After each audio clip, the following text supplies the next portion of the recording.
In Angola, the Ministry of Finance has published Executive Decree 63825, creating the legal and technical foundation for certified invoicing software. The decree sets out software structures, specifications, and how invoices must integrate with the tax authority's system. It also introduces updated tax tables covering excess duty, VAT exemptions, and activity codes. Importantly, Angola has chosen a post-validation model, meaning invoices are checked by the tax authority before becoming valid. The law takes effect 30 days after the publication in late September 2025. Australia has confirmed that e-invoicing will become the default method for dealing with Commonwealth agencies. By the 1st of July 2026, at least 30% of supplier invoices to government must follow through the PEPL network. By December 2026, agencies must be able to automatically receive and process e-invoices end-to-end. PEPL e-invoices are now formally recognized as tax invoices, giving businesses certainty in compliance. Separately, the ATO has published detailed onboarding guidance urging businesses to start early with pilot customers, therefore prioritizing high-volume trading partners and embed e-invoicing into routine procurement and contracting. The message is clear: onboarding is not a one-off project, but an ongoing process. In Bolivia, the tax authority has granted the extension for businesses in the 9th to 12th rollout groups of online e-invoicing. These taxpayers may continue using existing systems until the 31st of March 2026. From the 1st of April 2026, however, all fiscal documents must be issued exclusively through Bolivia's online invoicing platform. The extension gives businesses extra time to adapt their IT systems while maintaining the goal of full nationwide adoption. China is finalizing their digitalization of railway ticketing and invoicing. As of October 1st, 2025, paper reimbursement vouchers will no longer be issued. Instead, passengers can request official electronic invoices through the 12306 app, ticket counters, vending machines, or even via email. Invoices can be downloaded for up to 180 days after travel. This move follows years of gradual transition and ensures greater convenience, reduced paper use, and compliance with national tax policies. Two important developments in Croatia. First, the tax administration released new technical documentation to support Fiscalization 2.0 and e-invoicing. Updates include detailed AS4 communication profiles and clearer requirements for message signing, ensuring secure e-reporting ahead of the January 2026 mandate. Second, draft VAT Act amendments propose abolishing the need for recipient consent while e-invoicing is mandatory. The reform also integrates e-invoicing into fiscalization, removing several reporting forms, and link invoice data directly to VAT reporting. The government estimates these changes could save businesses around 72.6 million annually in administrative costs. In Finland, the tax administration is working closely with software providers to prepare for upcoming reforms. In September 2025, vendors were invited to participate in surveys and interviews about current financial management software and readiness for regulatory changes. Their input will shape the future reporting systems that reduce burdens on businesses. Additionally, the Finvoice e-invoicing standard, widely used across Finland, was updated on the 17th of September 2025. The latest documentation is available online and should be reviewed by implementers to ensure compliance. France has launched l'Annulaire de la Facturation Électronique, a national directory available through Chorus Pro. This tool lists companies and public entities along with their valid e-invoicing addresses, ensuring invoices are routed correctly.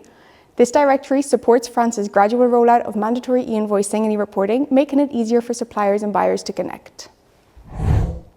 Germany's Federal Ministry of Finance issued an amendment to the Fiscal Code guidance on the 1st of September 2025. The update aligns routes on electronic bookkeeping and storage with the GOBD principles published in July. Key changes include updated references for electronic cash register systems and revised procedures for handling failures of certified security devices. The amendment takes immediate effect and has been published in the Federal Tax Gazette. Greece has announced the timeline for mandatory B2B e-invoicing. From the 2nd of February 2026, large enterprises with a turnover above €1 million must issue e-invoices for all domestic B2B sales. From the 1st of October 2026, all remaining businesses must comply. During transition periods, businesses can gradually adapt. Early adopters benefit from 100% enhanced deductions on IT and e-invoicing costs. Authorities expect that this shift will reduce VAT fraud, simplify reporting through the MyData platform, and lower compliance costs. On the 10th of September 2025, Hungary's tax authority released new documentation for the online system, confirming API version 3.0 as the integration standard. This update provides clear technical guidance, revised XML schemas, and stricter validations. From the 15th of September 2025, warnings will be treated as full errors, requiring businesses to correct invoices before submission. Malaysia's Inland Revenue Board has issued Guidance version 4.4, significantly expanding e-invoicing requirements. Covered transactions now include reimbursements, employment benefits, self-billing, and cross-border trade. Suppliers may issue consolidated e-invoices, but some sectors like automotive, construction, and telecoms must issue them per transaction. From the 1st of January 2026, high-volume transactions above 10,000 must also require per invoice reporting. To ease transition, taxpayers will have a 6-month grace period with relaxed rules and no penalties. New Zealand's Ministry of Business, Innovation and Employment has become the first government agency worldwide to join the Digital Business Network Alliance as an associate member. The alliance manages a US e-invoicing network and promotes global interoperability. This partnership aims to enhance supply chain transparency, simplify cross-border trade, and improve G2B and B2G efficiency.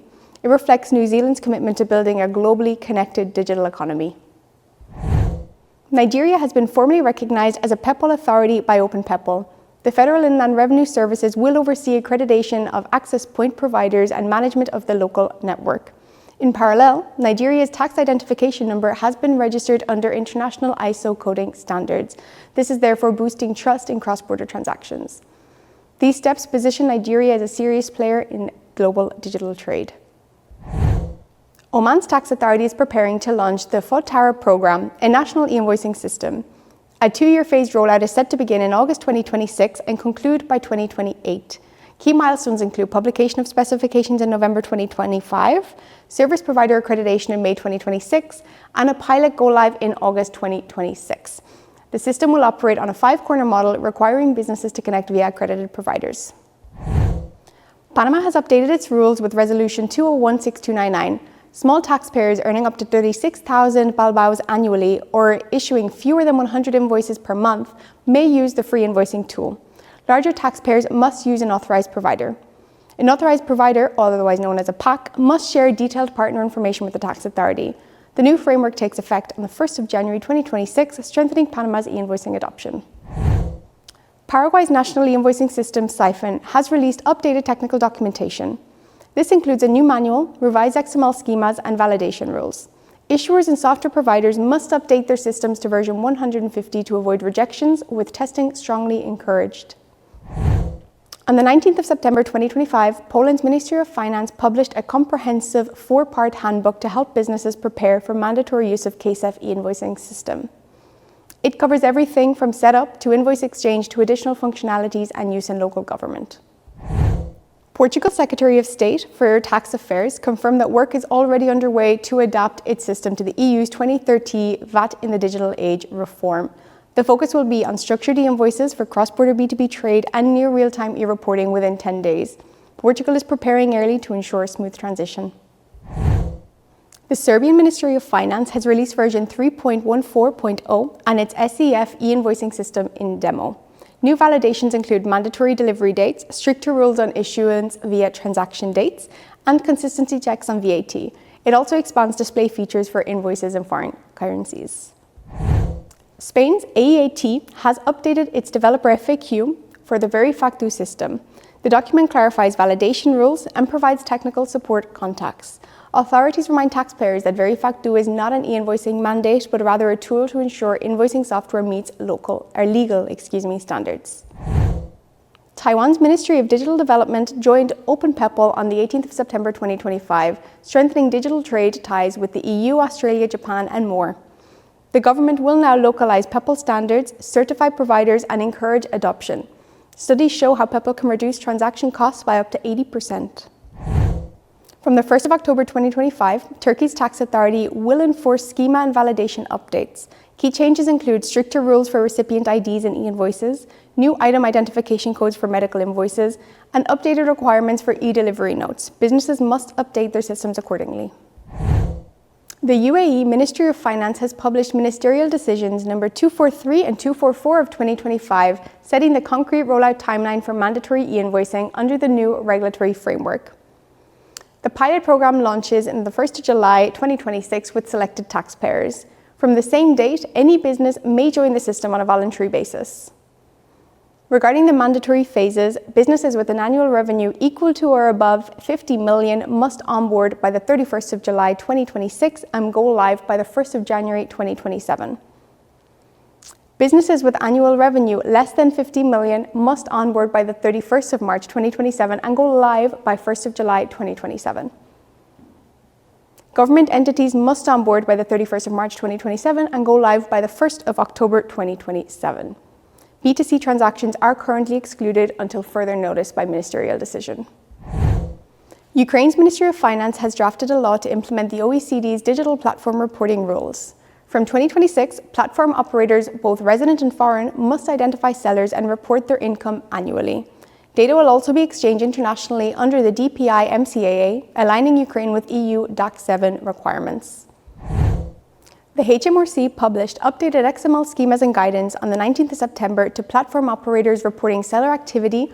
Reports must meet stricter rules, whole numbers only, no files over 100 MB, and inclusion of platform operator IDs.